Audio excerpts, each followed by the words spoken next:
So in 2026, there is no doubt that the #1 RV accessory has now been taken over by the e-bike. E-bikes are found at almost every campsite for good reason. There's a lot of fun that you can be had with an e-bike. A lot of campgrounds now are incorporating e-bike trails and paths that are dedicated for e-bikes. And in some places like FDR State Park, you can take it over to Callaway Gardens and you have miles and miles of e-bike trails. And at Gulf State Park down in Gulf Shores, Alabama, you have 30-something miles of e-bike trails. So there's no doubt that in 2026, the e-bike is now going to become the #1 camping accessory for RVers. And today, I'm breaking down the Himiway A7, my fancy Himiway A7, the one that was given to me by Himiway to do a review. Well, that contract is over. I fulfilled their agreement. I've gotten their videos out that they need. So today, I'm going to be truthful with you. So today, I'm not being contracted to tell you anything about this bike. So I'm going to break this down as to what I love about it and what I don't love about it. So today, I'm also going to compare our fold-up Go Tracks to this fancy Himiway, an entry-level e-bike to an advanced e-bike.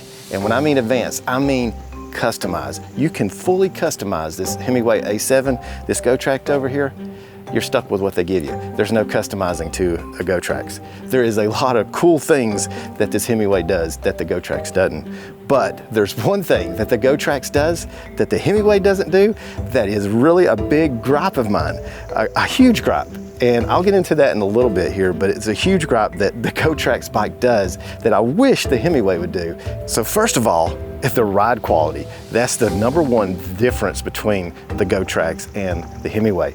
Ride quality, your Himiway is like the Cadillac of e-bikes. Your Go Tracks, I don't know what kind of car to call that. Here's how I'm breaking this down. Price, feature, real world testing, pros and cons, and my final verdict. At around $1,800 to $2,000, this might feel expensive for a lot of RVers, but in the e-bike world, that actually lands in the entry-level premium category.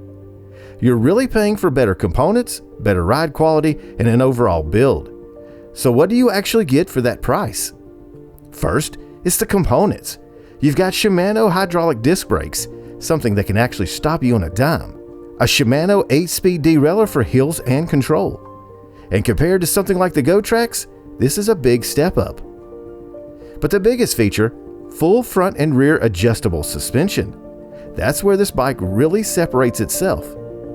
Power-wise, you're looking at a 500-watt motor with peaks up to 900 watts, paired with a 720 watt-hour battery. You've got Class 1, 2, and 3 modes, but here's the thing. You're going to want to customize it to really unlock the full performance of this bike. The display is IPX6 rated, so if you get caught in the rain or in a downpour, you're fine. But the bike itself is an IPX5, so rain is no problem, just don't treat it like a submarine. Battery is a Samsung UL certified, removable, and easy to swap if you ever want a spare. And for night riding, the lighting compared to our Go Tracks, it's honestly night and day.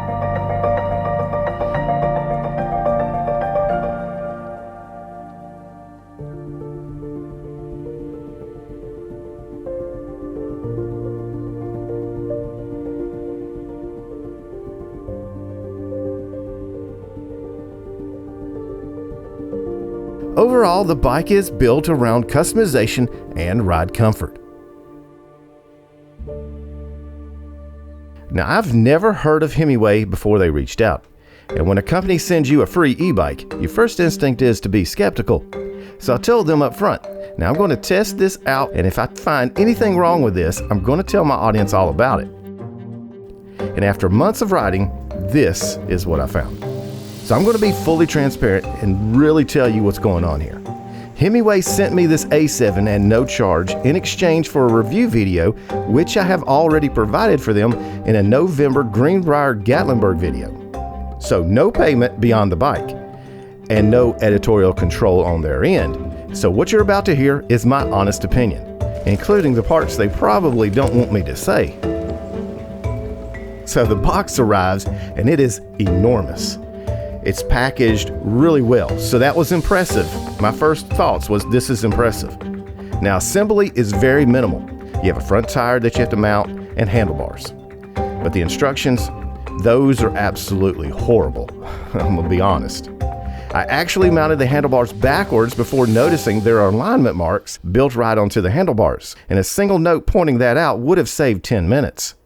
Not a deal breaker, it's just a miss. So straight out of the box, the bike is set at Class 2 with a 20 miles per hour top speed. Now to unlock Class 3 and get 28 miles per hour, you're going to need to navigate the setting menu. So fair warning, there are no instructions for that either. I'll walk you through the full menu navigation at the end of this video, how to tune for battery life, and how to tune for all-out speed. For now, the short version, you can customize acceleration, motor assist level, and throttle behavior.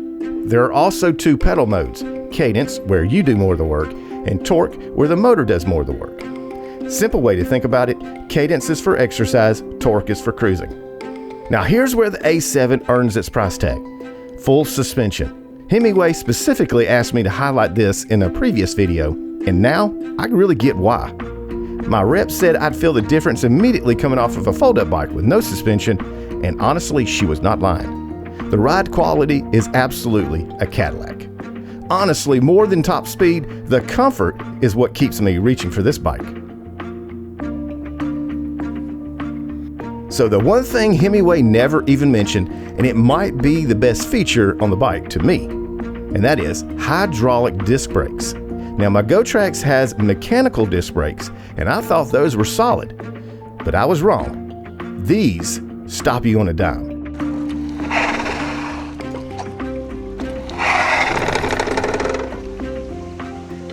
Stops on a dime. They came perfectly adjusted out of the box, and after months of riding, not one issue. One thing to keep in mind, these are Shimano, which is really a good name brand in the bike world. If you ever spent an afternoon trying to dial in mechanical brakes like I have, you will appreciate this immediately. Now the part that Himiway probably wishes I'd skip. First, the throttle. It's a thumb throttle, and on the left side. Now I've ridden ATVs, jet skis, and the GoTrax, right-hand throttle every single time. The left-hand placement is a derailleur design constraint, and I understand. But I think Himiway could have engineered around it. Beyond the placement, I just prefer a twist throttle. More precise, more control. I've adapted to this months after riding, but I still miss a twist. Now one thing that doesn't get talked about enough with e-bikes is how easy is it to actually get the battery out. Our folding GoTrax is a two-handed balancing act. The bike has to be folded first, and even then you're fighting geometry to pull it free. Every time, it's a chore.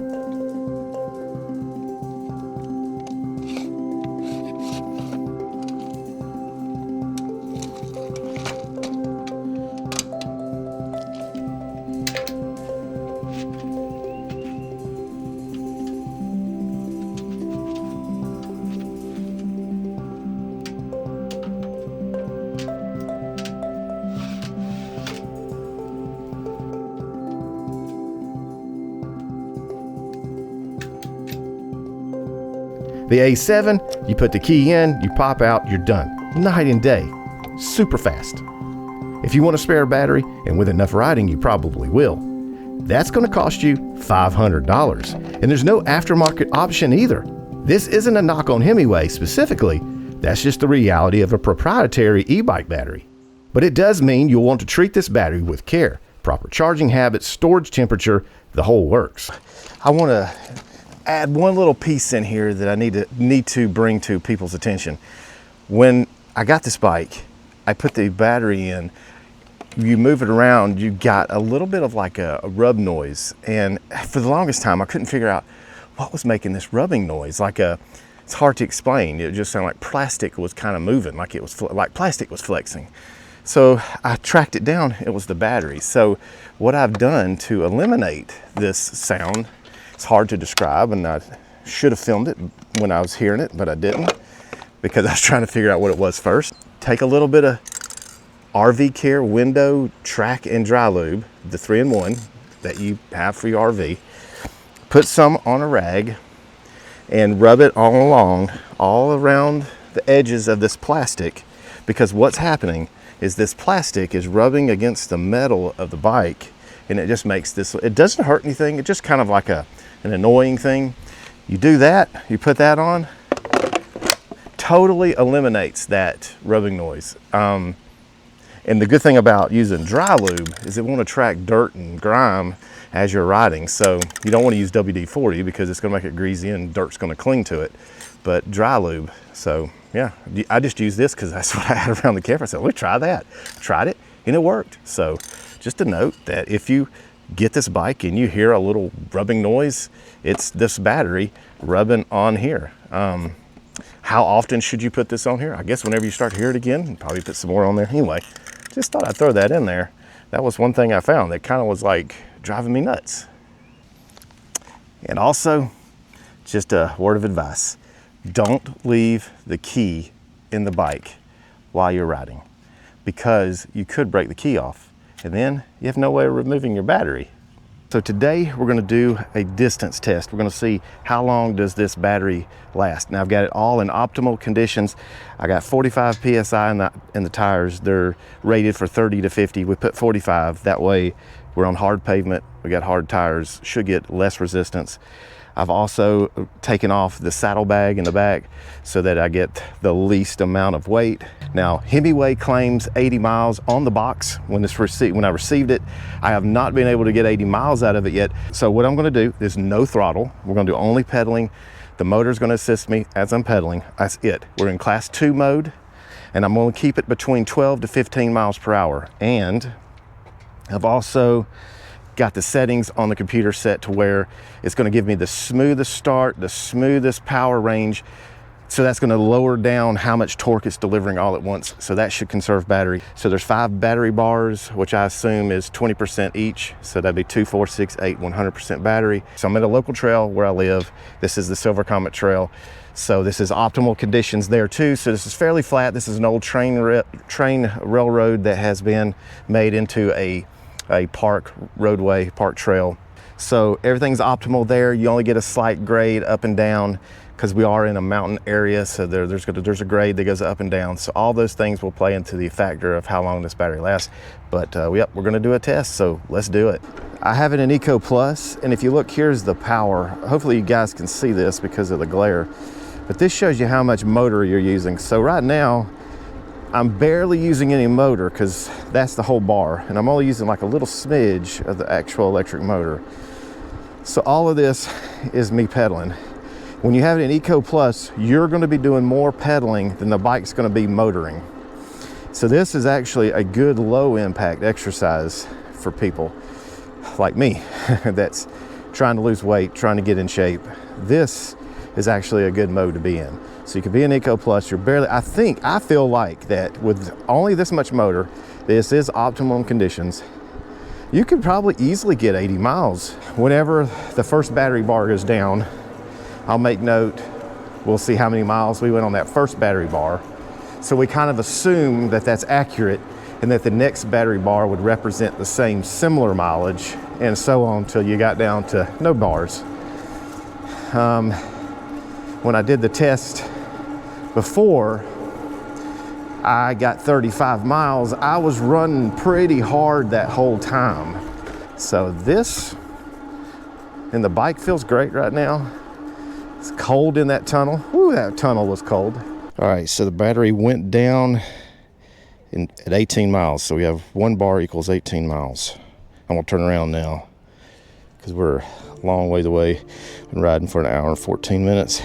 And we drove 18 miles, so turn it around. I'm at mile 26, went down a bar. It says 2 bars for 26 miles. Now I was running on Eco going back, and I was doing about 20, 25. So that's with pedaling. So I was actually getting it faster than 20 with.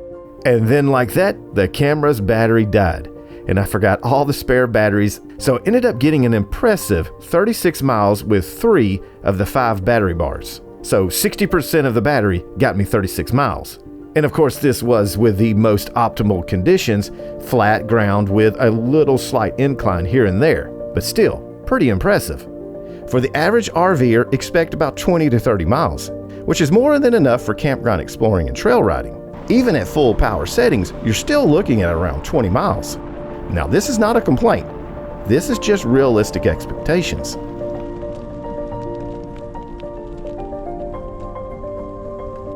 So, in Class 3, with the right settings, pedaling in 8th gear, I hit 28 miles per hour and sometimes 30. Now, throttle only, flat ground, expect about 25 to 27 miles per hour. Moderate incline, you can expect about 18 to 20 miles per hour. Honestly, Tanya and I have rarely ever ridden above 15 to 17 miles per hour. To us, the sweet spot for battery life and actually enjoying the ride without everything blurring past you is the 15 to 17 miles per hour. But it is nice to know the 28 miles per hour is there when you need it. Now, coming up next, I'll walk you through 2 setting configurations, one optimized for battery life and one for all-out speed. Now, if you've been fumbling around with this menu, well, stick around. Okay, next I'm going to show you how to get the settings set for battery life or speed. Which do you want? Do you want to go further or do you want to go faster? So I'm going to show you how to dig into the settings menu to get the most out of the A7. Okay, so this is going to be the quick overview. First, how do you power up your bike? Right here, this is your power button. So we're going to press and hold for a few seconds. And then you'll see the Himiway logo show up. The bike is now ready to roll, but it is in off mode, which in this point, you're just going to be using pedals. There's going to be no electric assist. So if we push this button here, this is your up button. You'll go to Eco Plus, Eco, Tour, Sport, and Turbo. Each of these modes represents what you think it would mean. Turbo being the most power, and Eco Plus being the least power. So basically, you can change this as you're riding. So if you're going up a hill, you need to get more power, you can bump this up to Turbo while you're still moving, and then you can bump it back down to Eco Plus at any time as well. Let's first go through how do you get into the setting menu. Well, there's a button here. This button has an M imprinted on it. You press and hold that. A screen will come up asking you to put a code in. The default code is 0510. So we're at 0 right now. So we're going to hit the M button to go to the next place. We're going to hit the up button to go to 5. Then we're going to hit the M button again to go to the next one. We're going to go up 1 for 1. And then 0, we're going to leave it at 0. And then you press it again. Now you're inside the settings menu. So that's the default code that comes with the bike. So we're going to start from the top of the menu. So general settings. I press the M. We're going to be inside the general settings, and here you can do trips. You can reset your trip, your how many miles you've ridden.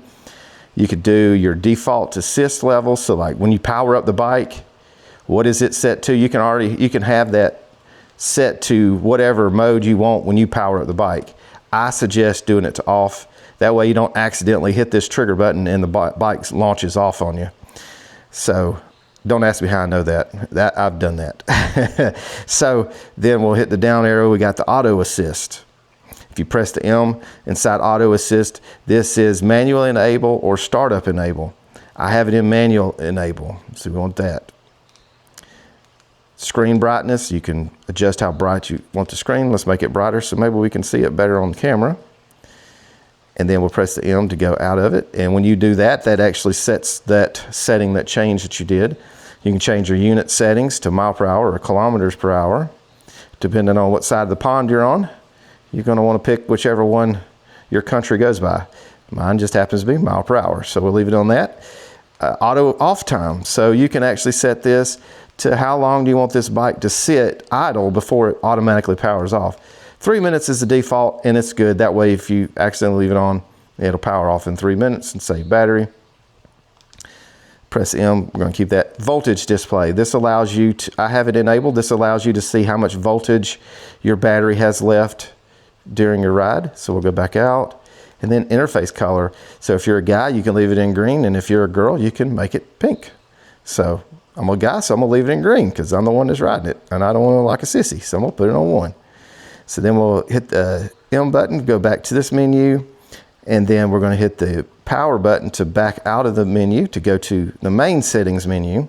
And then we're going to go down to assist system settings, press M, and here you're going to be able to set your E-bike class. So here you can set it to class 1, 2, and 3. I have mine set on 3. That allows you to get the most power out of the bike and the fastest speed. And then maximum assist speed, you can use this to change how fast you want to cap yourself. So you can make it slow or up to 28 miles per hour, which is what I got it set to. Now, if you're in class 2 mode and you hit that, you're not going to be able to go past 20. Walking assist speed, this is where if you're walking the bike, as you're walking the bike, there's a button over here, this bottom one. If you press and hold that, when it's in the main, you know, outside of this, you press and hold that, the bike is going to start moving 4 miles per hour, and then you hit the brakes to stop it. But it will continue to push itself 4 miles per hour. And then as soon as you hit the brakes, that's going to kill that walking speed. I leave it at 1. I don't ever use it, but there it is. And then we'll go back out. Assist mode settings. You hit the M here. We'll go. You got assist throttle setting, assist ratio, power response, assist sensor, and throttle setting. This is where you want to be if you want to get your bike super powered or super battery efficient. So inside of torque settings, you're going to go into here. This, you can change how much torque each of these modes have. I do not mess with that. I leave that at the default. You can go down to a ratio. You can even change the ratio. This is how much, when you pedal, how much of your pedal, when you, each one of these modes represent, when you pedal, how much motor is going to activate as you pedal. In turbo mode, you got 3.5 set, that's going to give you the most. So you can change these settings and you can make these go up to 1.2 for that. So I'm gonna back out. I'm not gonna save that because I'm gonna leave it at what it is. But anyway, that's what that does. This just means how much response the motor is gonna get per your pedal. So if you find that it's not getting you enough, you can change that. So you can make that go all the way up to 4. But I'm gonna, anytime you hit that power button, and then it goes back without making the change. If you hit the M, it's gonna go back, but it's gonna save what you just did. So go back out, got power response tuning. This is where you're gonna set your efficiency. So if you hit M, you go into power start, I have it set to most rapid. This gives you the most launch from the start.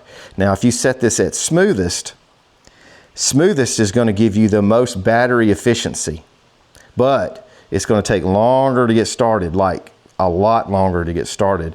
It's almost to the point where I don't do that. So then we'll back out of that, go to powering. Now what this is I have it set to rapid. This is as you're moving, let's say you're doing 10 miles per hour and you hit the throttle or the pedals. This rapid is going to make you go faster. It's going to give you more of a passing gear. Most rapid is going to give you that super fast passing gear. If you set it to smoothest, there again, you get the best battery life. So we're going to back out of here. I'm not going to change anything. Power end, what this does, the standard is the standard. That's what it comes with. I'll leave it on that.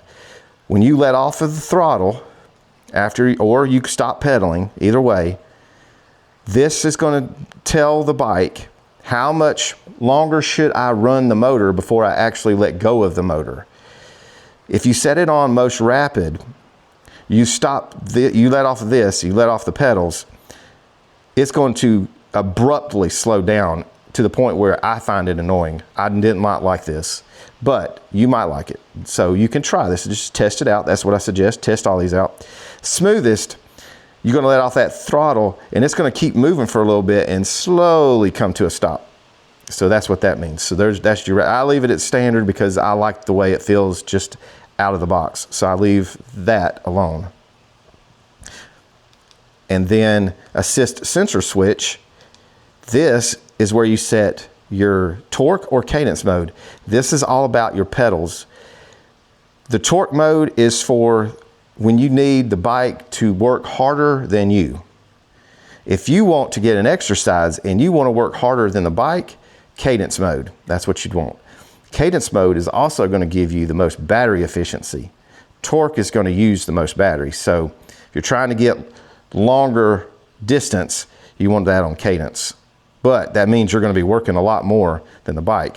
And if you're in good shape, you're good to go with that. So we're going to come out of that. And then throttle setting. Here, you can set it to variable, follow walk mode, or disable. I don't know why. I leave it on variable. Pretty useless, I think. But variable is where you want to be. So we're going to back out. Then you could go down to safety settings. And all this is how your taillights perform. The default mode is the icons on the right is your brake light. The icons on the left is your night riding mode, like you're not applying the brakes. That's what that means. So the default is you get a low light for your driving light and a bright light when you hit brakes. Mode 2, it flashes when you're riding and then solid when you stop. And then mode 3 is the opposite of that. So it's solid riding and then flashes when you stop. And then the other one, the mode 4, is when it's flashing as you're riding and then it flashes rapidly when you're hitting the brakes. To me, mode 1, that's the best setting. I'll leave it on mode 1, but those are other ideas. But those are there. All right, we're going back. The next one is system and OTA. If you hit that and you go in that, this is where you can do a factory reset. So if you've made a whole lot of changes and everything's screwed up, you can do a factory reset and totally fix that. Okay, set this for battery life. So let's go into our menu setting.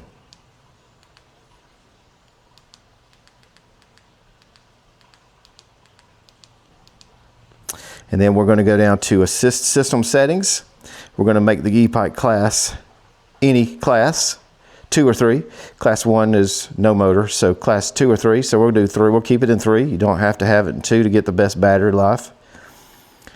We're going to go to maximum assist speed. Doesn't matter. We're going to leave that alone. We're going to go back out. We're going to go to assist mode settings. You're going to go in there. Going to go down to power response tuning. Go inside there. We're going to go to power start. We're going to go down to smoothest. And then for powering, we're going to go down to smoothest. Power end, we're going to leave it alone. We're going to leave it in standard. Then we're going to go down to assist sensor switch. We're going to put that in cadence mode. And then throttle setting, we're going to keep it at variable speed. And then we're going to keep it at Eco Plus. That'll give you the longest range that you can possibly get with this bike. So now we're going to set this up for speed. So we're going to go into our menu setting, put in our code 0510. We're going to go to assist system settings. We're going to make sure it's in class 3 mode this time. It has to be in class 3 mode if you want the fastest speed. Then we're going to back out, maximum speed. We're going to bump it all the way to 28. It's going to be on default of 20 the first time you do it. And then we're going to keep it at 28. And then we're going to come back out. We're going to go to assist mode settings. We're going to go down to power response tuning. Power start, we're going to put that at most rapid. And then powering, we're going to put that at most rapid. And then power end, leave it at standard. Then go to the assist sensor switch. Put that on torque mode, and then throttle setting, leave it at variable speed. Come back out, and then you're going to ramp this all the way up to turbo. That's going to give you the most output this bike can possibly give you. You're going to get a top speed of 28, and sometimes you can get 29 or 30 miles per hour. I have had that happen a few times where it was super flat, pedaling in 8th gear with the derailleur. I was able to get 30 miles per hour just for a brief second, but I did do it. So anyway, there's your ways of doing that. Here's what's going to happen. When you're in class 2 mode and you go to class 3 for the first time, I'm going to show you. I'm going to hold the bike.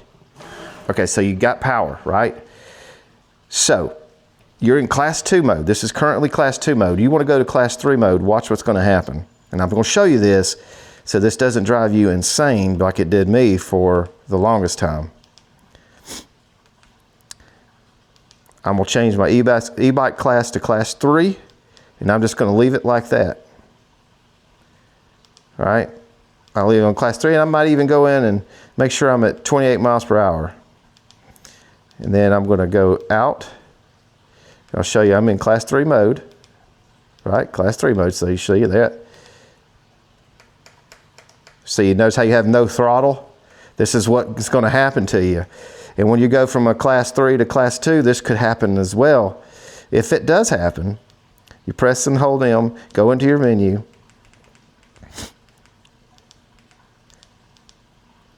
And I don't understand why it does this, but it does.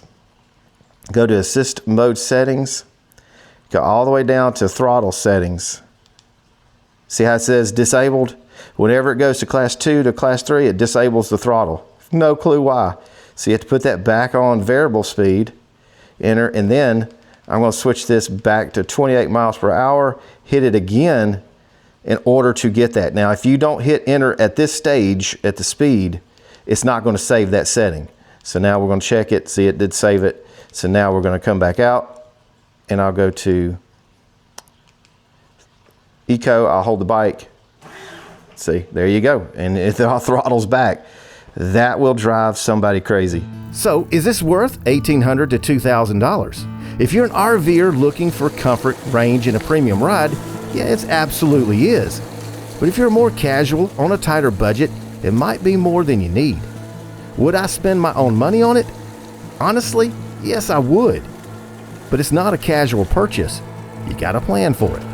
Because while the ride experience is fantastic, you might still find yourself later wondering, should I have spent less?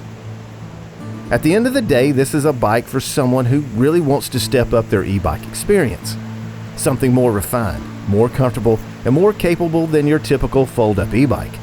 Now, fold-up bikes absolutely have their place, especially for RV storage, but when it comes to ride quality, especially with full suspension like this, a full-size bike just hits differently. So it really comes down to your priorities: comfort and performance, or convenience and budget.